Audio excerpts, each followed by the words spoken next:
అందరికీ నమస్కారం. నా పేరు అడ్డూరి. మీరు చూస్తున్నారు అడ్డూరిస్ ఛానల్. ఈరోజు episode 22 Sunday fun day episode చూస్తున్నాం మనం. అంటే ఈ ఎపిసోడ్కి సంబంధించి నేను మీ అందరికీ చూసే ప్రేక్షకులు ప్రతి ఒక్కరికి నేను అడిగే క్వశ్చన్ ఏంటంటే, ఈ ఎపిసోడ్ చూసిన తర్వాత ఎలిమినేషన్ విషయంలో ప్రియా వెళ్ళిపోవడం అనేది ఎంతవరకు కరెక్ట్ అనిపిస్తుంది? మీకు అదేమన్నా వ్యాలిడ్గా అనిపిస్తుందా? దానికి బదులుగా ఎవరు వెళ్తే బాగుంటుందని మీరందరూ అనుకుంటున్నారు అనేది కామెంట్ రూపంలో తెలియచేయండి. అలాగే మీ అందరూ కూడా నా ఛానల్ని సబ్స్క్రైబ్ చేసుకోండి. సబ్స్క్రైబ్ చేయకుండా చాలామంది చూస్తున్నారు. మీరు చేసే సబ్స్క్రైబ్ అనేది నాకు ఎంతగానో యూజ్ అవుద్ది. మరిన్ని వీడియోలు, మరిన్ని నా ఆలోచనలు, నా ఫీలింగ్స్ మీతో షేర్ చేసుకునే అవకాశాన్ని కూడా నాకు కొద్దిగా ఎంకరేజ్మెంట్గా ఇస్తారని అయితే నేను ఆశిస్తున్నాను. అలాగే నా ఛానల్ని మీరు లైక్ చేయండి, షేర్ చేయండి, మీ ఫ్రెండ్స్తో కూడా షేర్ చేయండి. ఎవరైతే బిగ్ బాస్ చూసేవాళ్ళు ఉంటారో ఆ కమ్యూనిటీ వాళ్ళకి కొద్దిగా షేర్ చేయండి. They are also will be enjoy this review అని నేనైతే మీ అందరి నుండి కూడా ఆశిస్తున్నాను. Thank you. మొత్తానికి సండే పూట నాగార్జున గారు ఎప్పుడు పెట్టే గేమ్స్ అయితే పెట్టారు. అది ఏంటంటే టెనెంట్స్ ఓనర్స్కి ఎప్పుడు పెట్టే గేమ్ కాస్త ఇప్పుడు మిక్సింగ్ చేస్తూ దివ్య గారు ఒక కెప్టెన్గా, మెనలో ఒక కెప్టెన్గా పెట్టి ఒక గేమ్ అయితే పెట్టారు. ఆ గేమ్లో ఫస్ట్ రౌండ్లో ఎమాన్యుల్ వాళ్ళు గెలిచారు. గేమ్ ఏం లేదు, హీరో హీరోయిన్ ఫోటోలు కంబైన్ చేసి చెప్తారు ఏ సినిమానో చెప్పాలి. ఈ ఎప్పుడు జరిగే ప్రోగ్రామ్స్ అవి జరుగుతున్నప్పుడే మధ్యలో ఈ ఎవరైతే డేంజర్ జోన్లో ఉన్నారో, ఎలిమినేషన్కి నామినేట్ అయ్యారో వాళ్ళని సేవ్ చేసే కార్యక్రమం కూడా స్టార్ట్ చేశారు. ఫస్ట్లో వచ్చేసరికి రీతు గారు సేవ్ అయ్యారు. అలాగే ఈ సేవ్ అయిన వ్యక్తికి కూడా ఈ ఫ్యామిలీ వీక్ అనేది అనుకున్నాం కదా. ఇప్పుడు ఎప్పుడో 8వ వారంలో 9వ వారంలో స్టార్ట్ అవ్వాల్సిన ఫ్యామిలీ వీక్ ఈ సీజన్ 9లో వచ్చేసరికి 3rd వీక్లోనే స్టార్ట్ అవ్వడం కొంచెం విడ్డూరంగా అనిపించినప్పటికీ ఎందుకు పెట్టారనేది అర్థం కావట్లేదు. అసలు అవసరం ఇప్పుడేమొచ్చింది? నిజంగా దాని పెయిన్ 7వ వారం 8వ వారం ఈ వారంలో పెట్టుంటే డెఫినెట్గా దానికి చాలా బాగుండేది చూసే వ్యూవర్స్కి కూడా. బట్ ఇది 3rd వీక్లోనే పెట్టారు. రీతు గారికి గెలిచారు కాబట్టి ఎమాన్యుల్ని ఎవరికో ఒకరికి ఆప్షన్ ఇవ్వరు ఫ్యామిలీ నుంచి, లెటర్ కానీ వాయిస్ కానీ ఫోటో కానీ అంటే నేను రీతు గారికి ఇస్తాను. రీతు గారు వాయిస్ కోరుకున్నారు. వాళ్ళ అమ్మగారు వాయిస్ నోట్ ఒకటి పంపించారు, విన్నారు, ఎమోషన్ కొద్దిగా ఫీల్ అయ్యారు. ఈ వారం ఏ సీజన్లో లేనటువంటిగా ఈసారి మాత్రం ఒక కొత్త కాన్సెప్ట్ తీసుకొచ్చారు. అలా అంటే ఎవరైతే బిగ్ బాస్ కంటెస్టెంట్స్ ఉన్నారో వాళ్ళకి సంబంధించి పబ్లిక్లో టాక్ ఏంటి, పబ్లిక్లో ఏమనుకుంటున్నారనే విషయంలో ఒక మెసేజ్ ఏదైతే మనం పబ్లిక్గా మనం పెడుతుంటామో ఎక్కువ ఆడియన్స్, దానికి సంబంధించి వాళ్ళ జనాలు మాట్లాడుకున్న అభిప్రాయాన్ని నాగార్జున గారు చదివి వినిపిస్తారు. ప్రతి ఒక్క వ్యక్తి గురించి, ఎవరైతే బిగ్ బాస్ హౌస్లో ఉన్నారో వాళ్ళ గురించి. దీనికి అక్కడ ఆల్రెడీ ఆడియన్స్ ఉంటారు కదా, నాగార్జున గారి స్టూడియోలో ఉన్న ఆడియన్స్కి ఓటింగ్ ఇస్తారు. అంటే వాళ్ళు ఈయన సార్ చదివిన నాగార్జున గారు చదివిన ఏదైతే కామెంట్స్ ఉందో వాళ్ళ మీద ఒపీనియన్, దానికి వాళ్ళు ఇచ్చిన రిప్లై, దానికి ఎక్స్ప్లెనేషన్ ఎవరైతే ఇస్తున్నారో దానికి ఓకే అంటున్నారా నో అంటున్నారా అనేది ఓటింగ్ రూపంలో అక్కడికక్కడే డిస్ప్లే చేసే కార్యక్రమం అయితే పెట్టారు. నాకైతే చాలా బాగా నచ్చింది ఆ విషయంలో. అయితే ఫస్ట్ ఆప్షన్ వచ్చేసరికి రీతు గారికి ఇచ్చారు. రీతు గారిని పిలిచి మీరు ప్రతిదానికి అవసరం ఉన్నా లేకపోయినా ఎక్కువగా ఏడుస్తున్నారు అంటే అది మీ స్ట్రాటజీనా, అంటే అలా ఏడవడం వల్ల మీకు ఓట్లు పడతాయి అనేది మీ కాన్సెప్టా? అలాగే రెండో క్వశ్చన్, మీరు డిమాన్ పవన్కి సంబంధించి ఎక్కువ ఇంట్రెస్ట్ చూపించి ఆయన మీద ఫోకస్ ఎక్కువ పెట్టి మీరు గేమ్ని నెగ్లెక్ట్ చేస్తున్నారు, మీ గేమ్ని మీరు ఆడట్లేదు అనేది 2 క్వశ్చన్లు వేశారు.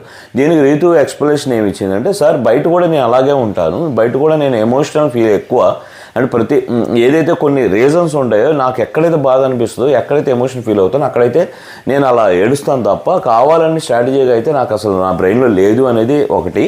ఇంకోటి డిమాన్ పవన్కి నాకు సంబంధించి ప్యూర్ బాండింగ్ అయితే ఉంది, ఫ్రెండ్షిప్ ఉంది, అదైతే నేను చెప్తాను సార్. బట్ నా గేమ్ నేను ఎక్కడ వదిలేదు, నా ఫుల్ ఎఫర్ట్స్ నేను పెడతాను అనేది తను ఇచ్చిన ఎక్స్ప్లెనేషన్.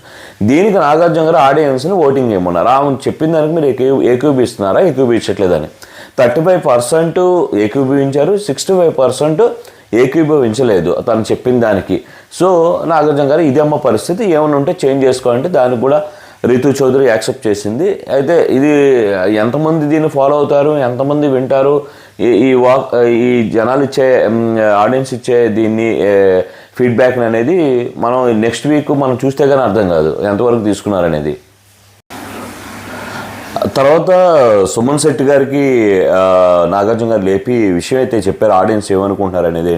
ఏంటంటే మీరు మీ మాటల్లో ఏదైతే పంచ్ ఉంటుందో అది మీరు గేమ్లో చూపించట్లేదు, గేమ్ చాలా స్లోగా ఉంటున్నారు, గేమ్ అంత ఎఫెక్టివ్గా ఆడట్లేదు అనేది నాగార్జున గారు ఆయనకి ఇచ్చిన మెసేజ్. దీనికి గాను సుమన్ శెట్టి గారు కూడా చాలా జెన్యున్గా రిప్లై ఇచ్చారు. సార్ నేను ఫస్ట్ వారంతో పోల్చుకుంటే సెకండ్ వీక్ నేను బాగా ఇంప్రూవ్ అయ్యాను, వీక్ బై వీక్ 3 వీక్స్ నేను ఇంకా నాది ఇంకా ఇంప్రూవ్ చేసుకుంటాను సార్, డెఫినెట్గా నేను ఇన్వాల్వ్మెంట్ పెంచుతాను సార్, అదైతే నేను చేస్తాను సార్ అని చెప్పారు. చూద్దాం అయితే ఆడియన్స్ ద్వారా. అంటే ఆడియన్స్ అయితే ఆయన చెప్పిన దానికి ఏకీభవిస్తూ 81% నో చెప్తూ, కాదు అని చెప్తూ 19% అయితే ఇచ్చారు. సో ఇప్పుడు హరీష్ గారిని లేపారు. హరీష్ గారికి చెప్పిన మెసేజ్ ఏంటంటే ఆడియన్స్ అనుకునేది, మీరు ఇప్పటివరకు జరిగిన అన్ని సీజన్లు చూసి వచ్చి అందులో ప్రతి ఒక్కరిని అనుకరిస్తున్నారు, ఇక్కడ వాళ్ళది ఇంప్లిమెంట్ చేయడానికి ట్రై చేస్తున్నారు, మీ ఒరిజినాలిటీ అనేది మిస్ అవుతున్నారు అనేది ఒకటి. అలాగే మీరు స్టేట్మెంట్స్ పాస్ చేస్తున్నారు తప్ప ఆ స్టేట్మెంట్స్ తగ్గట్టుగా మీరు బిహేవ్ చేయట్లేదు అనేది 2. ఈ 2 విషయాల్లో ఏంటి అంటే ఒకటి తను జెన్యున్గా లేరు, ఫ్లిప్ పర్సనాలిటీ అని అడిగారు. అడిగితే దానికి హరీష్ గారు ఒప్పుకోరు కదా, హరీష్ గారు కామన్గానే ఒప్పుకోరు, ఆయన తప్పున ఆయన ఏ రోజు ఒప్పుకున్నారు. సో అంటే ఇది ఒప్పుకున్నారు కదా, సీజన్లో ఫాలో అయ్యామంటే ఎవరు ఒప్పుకోరు. సో ఆయన ఒప్పుకోలేదు. సీజన్లో ఫాలో అవుతున్నావా అంటే నేను ఒప్పుకోవట్లేదు సార్, నేను సీజన్లు అన్నీ అయితే చూశాను తప్ప నేను ఎవరిని అనుకరించాను, నేను బయట ఇంతే సార్ నేను అని అన్నారు. తర్వాత ఏదైతే మీరు స్టేట్మెంట్ పాస్ చేస్తున్నారో మీరు దాన్ని ఫాలో అవ్వట్లేదు, దాన్ని ఇంప్లిమెంట్ చేయట్లేదు, స్పిట్ పర్సనాలిటీగా ఉంటున్నారు మీరు అని చెప్పాను. దానికి నేను లేదు సార్, నేను అలా బిహేవ్ అయితే చేయట్లేదు, నాకు తప్పు అయితే తప్పు అని చెప్తాను, ఏదైనా నచ్చకపోతే మాత్రం నేను నా వేలో నేను చెప్తాను సార్, నేను ఇంతే సార్, బయట నన్ను చూసిన వాళ్ళు అయితే వాళ్ళకి క్లియర్గా అర్థమైతే నేనైతే స్పిట్ పర్సనాలిటీ అయితే కాదు, నేనైతే నేనులాగా జెన్యున్గా ఉన్నాను అనేది చెప్పారు. ఇప్పుడు ఓటింగ్ తీసుకున్నారు. ఓటింగ్ అయితే మాత్రం 71% నో చెప్పారు, 29% ఆయనకి చెప్పిన దానికి అగ్రీ అయ్యారు. నెక్స్ట్ శ్రీజాకి మెసేజ్ వచ్చింది. మెసేజ్ చెప్పారు నాగార్జున గారు ఏంటంటే, నిన్ను ఓట్లేసి గెలిపించి బిగ్ బాస్ హౌస్లోకి పంపించేది గొడవలు ఆడుకోవడానికో చేయడానికో కాదు, ఆర్గ్యూ చేయడానికో కాదు, గేమ్లు ఆడి మమ్మల్ని ఎంటర్టైన్ చేస్తామని చెప్పి నిన్ను పంపించామనేది మెసేజ్. దానికి శ్రీజ ఇచ్చిన ఎక్స్ప్లెనేషన్ ఏంటంటే, నేను అనవసరం విషయాల్లో అయితే వెళ్ళడం కానీ గొడవలు పెట్టుకోవడం కానీ మ్యాక్సిమం తగ్గించాను. అంటే నేను వెనకబెట్టి మాట్లాడడం అయితే నాకు రాదు, మ్యాక్సిమం అక్కడదక్కడే మాట్లాడేస్తాను. సో అది నా ప్రవర్తన, అదే ట్రై చేశాను. బట్ అది కూడా ఎక్కువసార్లు చేయడం వల్ల ఏమవుతుందంటే, నేను ఆర్గ్యూ చేస్తున్నాను, అనవసరం విషయాలు దూరుతున్నాను అనిపిస్తుంది కాబట్టి నేను మ్యాక్సిమం లాస్ట్ వీక్ నుంచి తగ్గించాను సార్ అని చెప్పి అయితే, ఇంకా ఎంటర్టైన్మెంట్ విషయం వచ్చేసరికి నేను దాని మీద అయితే ఫోకస్ పెడతాను, మీరు ఇచ్చిన ఫీడ్బ్యాక్ అయితే నేను 100% ఫాలో అవుతానని చెప్పింది. దీనికన్నా నాగార్జున గారు మిగతా ఓటింగ్ ఆడియన్స్ ద్వారా తీసుకున్నారు. ఆడియన్స్ వచ్చేసి 26% అగ్రీ అయ్యారు, 74% నాట్ అగ్రీ ఇచ్చారు శ్రీజ. నెక్స్ట్ పవన్ కళ్యాణ్కి వచ్చిన మెసేజ్ ఏంటంటే, మీరు అగ్నిపరీక్షలో చూపించిన ఎఫర్ట్స్ కానీ అగ్నిపరీక్షలో మీరు చేసిన ఆ గేమ్ లెవెల్ కానీ ఆ లెవెల్ ఆఫ్ మీ ఇన్వాల్వ్మెంట్ కానీ ఇప్పుడు లేదు, అదొకటి.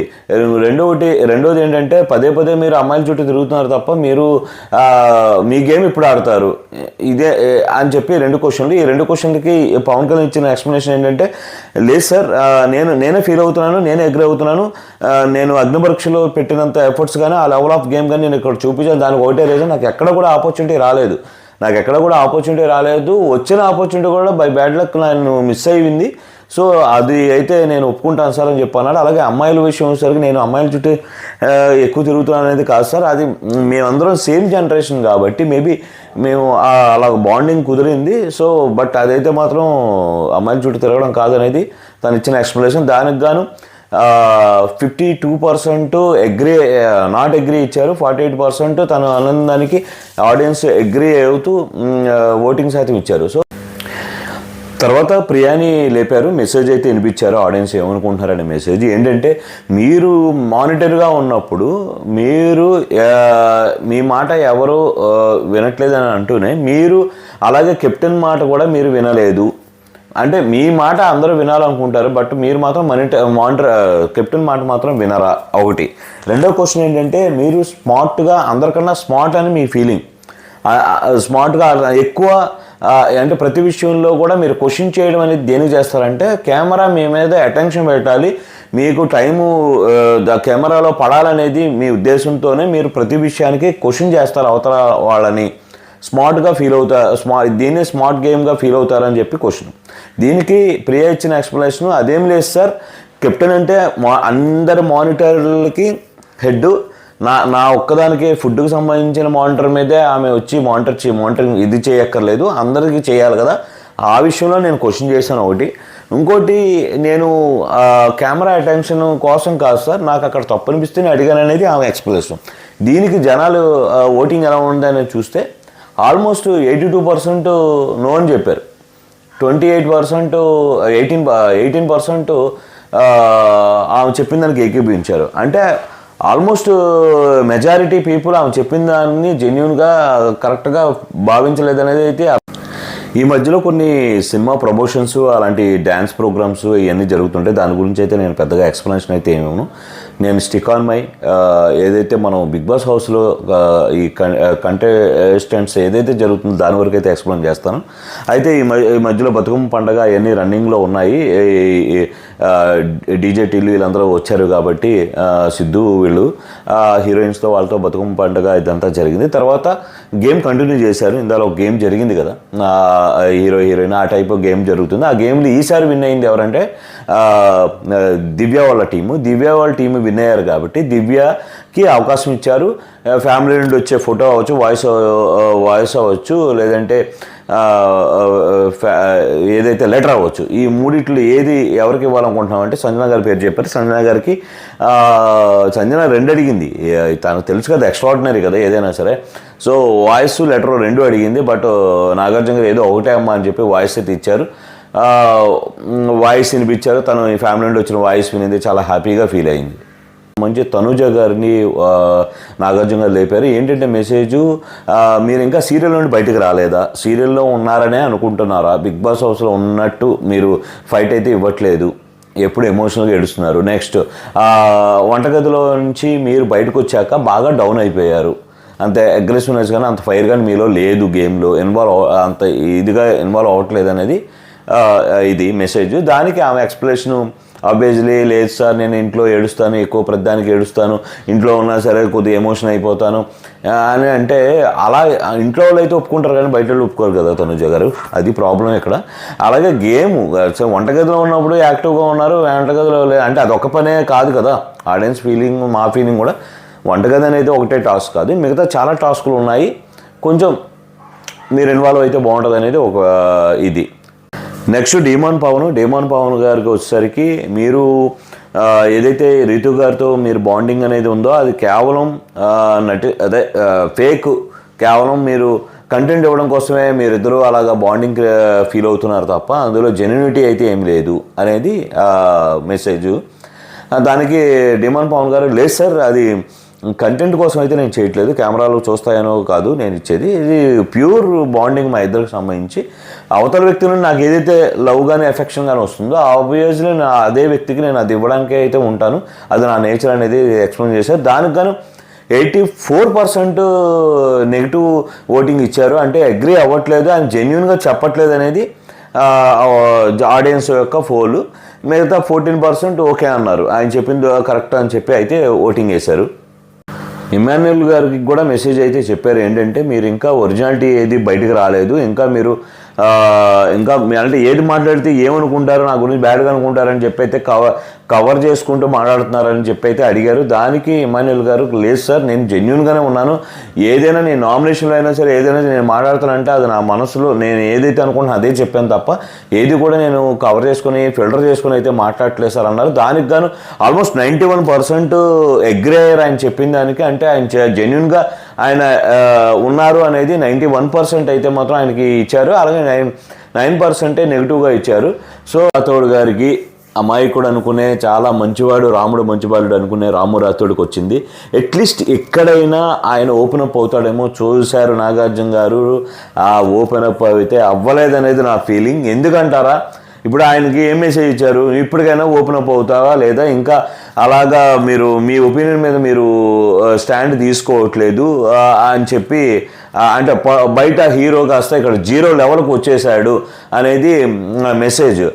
దానికి ఆయన ఇచ్చిన ఎక్స్ప్లెనేషన్, లేదు సార్ ఒక్కోసారి నేనే బ్లాంక్ అయిపోతున్నాను, బ్లాంక్లో బయట రావడానికి రాలేకపోతున్నాను, నేను నా విషయాల మీద నేను స్టాండ్ తీసుకోలేకపోతున్నాను, మాట్లాడలేకపోతున్నాను అని చెప్పానంటే ఫ్రెండ్స్ ఇక్కడ ఉన్న సభ్యులు కూడా నాకు సజెషన్ ఇచ్చారు, నేను తీసుకుంటాను, నేను జెన్యూన్గా ఉంటాను సార్, ఇక మారుతాను సార్ అన్నాడు.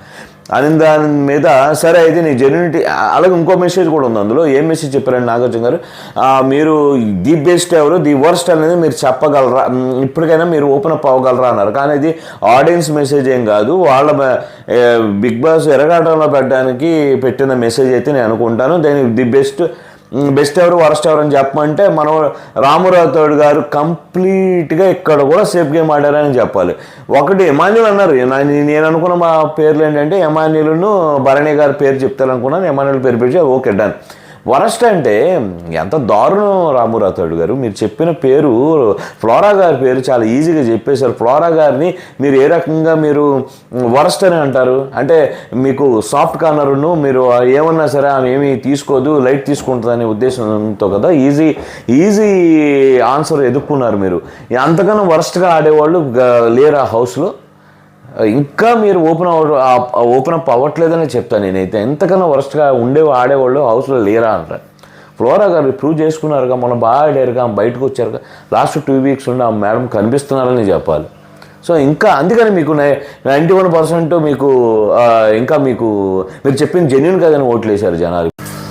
ఫ్లోరా గారికి వచ్చిన మెసేజ్ ఏంటంటే, ఫ్లోరా గారు ఇప్పటికైనా మాట్లాడతారా లేదా, ముందు మిమ్మల్ని బోరింగ్ అని చెప్పే కదా జైల్లో పెట్టారు, ఇంకా మీరు ఆ జోనర్లోనే ఉంటారా, మీ గేమ్ ఇంకా బోర్ కొడుతుంది, మీరు ఇంకెప్పుడు మాట్లాడి మీరు గేమ్స్లో ఇన్వాల్వ్ అవుతారు, ఇంకా యాక్టివ్ అవుతారు అనేది మెసేజ్. దానికి లేదు సార్ నేను చాలా కంబ్యాక్ అయ్యాను ఆఫ్టర్ సంజన గారితో గొడవ అయిన తర్వాత సంజన గారు కూడా నాకు మాట్లాడి సజెషన్ ఇచ్చారు, తర్వాత నేను కూడా గేమ్లోకి వచ్చాను, ఓపెన్ అప్ అయ్యాను, ఫైట్ చేశాను, మొన్న గేమ్ కూడా నేను ఇమ్యూనిటీ పొందానని చెప్పి ఎక్స్ప్లెనేషన్ ఇచ్చుకుంది. నేను ఇంకా ఎఫర్ట్స్ ఇస్తాను సార్, నేను ట్రై చేస్తాను, ఇంకా ఇస్తాను సార్ అని చెప్పి తను ఇచ్చిన ఎక్స్ప్లెనేషన్కి అయితే 81% అయితే మాత్రం జెన్యూన్గా అనిపించింది. కెప్టెన్సీ టాస్క్ కూడా పెట్టారు ఇప్పుడు. అంటే కెప్టెన్స్ తను త్యాగం చేశాడు కదా ఎమాన్యుల్, బట్ త్యాగం చేశాడు తప్పదు, అది పార్ట్ ఆఫ్ ద గేమ్. కానీ ఎక్కడో యాక్సెప్ట్ చేయబుద్ధి కావట్లేదు అలా వచ్చిన దాన్ని వదిలేసుకోవడం. అలాగే ఇప్పుడు గేమ్ ఒకటి కండక్ట్ చేశారో ఆ గేమ్లో ఎవరైతే విన్ అవుతారో ఆ విన్ అయిన వాళ్ళకి కెప్టెన్సీ ఇవ్వాలనేది కాన్సెప్ట్. ఈ గేమ్లో డిమాండ్ పవన్ చాలా కష్టపడి అయితే మాత్రం ఖచ్చితంగా తన స్వయం శక్తి మీద అయితే కెప్టెన్సీ మళ్ళీ రెండోసారి కెప్టెన్ అయ్యాడు ఈ వీక్ కూడా. ఇది 2nd వీక్ కంటిన్యూగా. మొత్తానికి అయితే కెప్టెన్ అయితే డిమాండ్ పవన్ ఈ వారానికి అయ్యాడు. మొత్తానికి ప్రియా ఎలిమినేట్ అయింది హౌస్ నుండి. వెళ్తూ డెవిల్స్ అంటే ఎవరు మీకు నచ్చని వాళ్ళు ఎవరు ఏమైనా చెప్పాలనుకుంటున్నాం అంటే హరీష్ గారి పేరుకి డెవిల్గా పెట్టింది. తర్వాత ఎందుకు రీజన్ ఏంటంటే ఎవరైనా ఏమైనా చెప్తే మీరు తట్టుకోలేరు, దాన్ని మీరు మార్చుకోవాల్సి ఉంటుంది అని చెప్పి ఒకటి చెప్పింది. నెక్స్ట్ తనుజాకి ఎందుకంటే ప్రతిదానికి ఎమోషన్ అవ్వకు నువ్వు అని చెప్పి అదొకటి ఏడవకు అనేది ఒకటి చెప్పింది. నెక్స్ట్ 3వ పర్సన్ వచ్చేసరికి భరణి గారు అన్నీ బాగుంటాయి, గేమ్ అన్నీ బాగుంటాయి సార్, బట్ నామినేషన్లో స్టాండ్ తీసుకోండి సార్, మీ అదొకటి కన్సర్న్ సార్ మీ వైపు నుండి అని చెప్పి చెప్పింది. మొత్తానికైతే ప్రియా విషయంలో అయితే మాత్రం నేనైతే మాత్రం కరెక్ట్ కాదనిపించింది. ప్రియా ఇంకా ఉండొచ్చు, తను ఇంకా ఓపెన్ అప్ అవ్వడానికి గేమ్లో కూడా ఆమెకు ఎక్కువ అవకాశాలు రాలేదు, అదైతే నిజం. ఈవెన్ కళ్యాణ్కి కానీ డిమాండ్ పవన్కి వచ్చిన అవకాశాలు కళ్యాణ్కి కానీ ప్రియాకి కానీ రాలేదని అయితే చెప్పాలి. ఈవెన్ శ్రేయాకి కూడా అన్ని గేమ్లు అయితే ఏం పెట్టలేదండి. 3 వారాలు కూడా పెద్ద గేమ్లు పెట్టి వాళ్ళ ఏంటి అనేది ఎంతసేపు ఈ డ్రామాలు ఆడటం, ఈ దొంగతనాలు, అరుచుకోవడం, తిట్టుకోవడాలు, ఫుడ్డు, బాత్రూమ్ వీటి చుట్టూ నడిచింది తప్ప వాళ్ళకి అంత స్కోప్ రాలేదని నా అభిప్రాయం. వాట్ ఎవర్ ఇట్ ఈస్, ఇది ఎపిసోడ్ 22 ఆ సండే అయితే కంప్లీట్ అయింది, ఎలిమినేట్ అయింది ప్రియా. నా ఛానల్ని సబ్స్క్రైబ్ చేయడం మాత్రం మర్చిపోద్దు. చాలామంది చూస్తున్నారు కానీ సబ్స్క్రైబ్ చేయడం మర్చిపోతున్నారు. దయచేసి అదొక్క హెల్ప్ అయితే చేయండి. అలాగే లైక్ చేయండి, ఎక్కువ మందికి రీచ్ అవుద్ది నా ఒపీనియన్స్ అనేవి మీ హెల్ప్ ద్వారా. Thank you.